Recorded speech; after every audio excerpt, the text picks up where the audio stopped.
এক বছর হয়ে গেল, যেরকম সুবিচার হলো না সেরকম এক বছর হয়ে গেল, আগুনও তো নিভলো না। আমরা দেখতে পাচ্ছি যে আগুন নেভে নিচ্ছে, হাজার হাজার মানুষ আজকে পথে নেমেছেন। তো এটা একটা ইতিবাচক দিক, আমরা বরং সেটার দিকেই তাকাই। কারণ এক বছরে আমরা এইটুকু বুঝেছি যে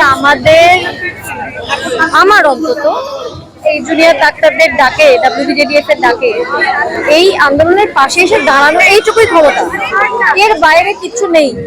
তো ওইটুকুই করণীয় আমাদের, সেটুকুই আমরা করছি, নিশ্চিত আশাবাদী বলে করছি।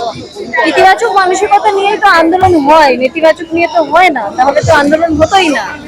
ফলে আমরা আগুন যখন নিভতে দেয়নি এরা এখনো, শুধু জুনিয়র ডাক্তাররা না, সিনিয়র ডাক্তার বাবুরাও, তখন নিশ্চিত একদিন সুবিচার মিলবে।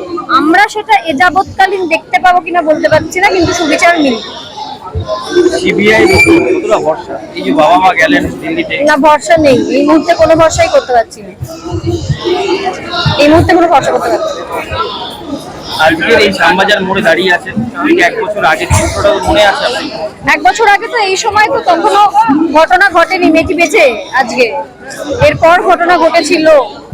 সেই ভয়াবহ সময়টার কাছে আমরা এগোচ্ছি ক্রমশ, সবটাই মনে আছে, প্রতিটা মুহূর্তই মনে আছে। তারপর থেকে কি কি কি কি ঘটেছিল সবটাই মনে আছে।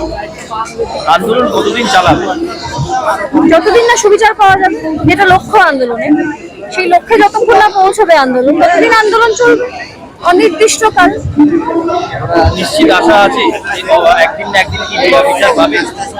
একদিন না একদিন বিচার পাবে, এটা আমার ব্যক্তিগত বিশ্বাস, বাকিদের কথা বলতে পারবো না। আমার বিশ্বাস একদিন না একদিন বিচার পাবে, কারণ ইতিহাস বলে যে আন্দোলন 400 বছর ধরেও চলেছে, কাজে এক বছরটা কিছুই না।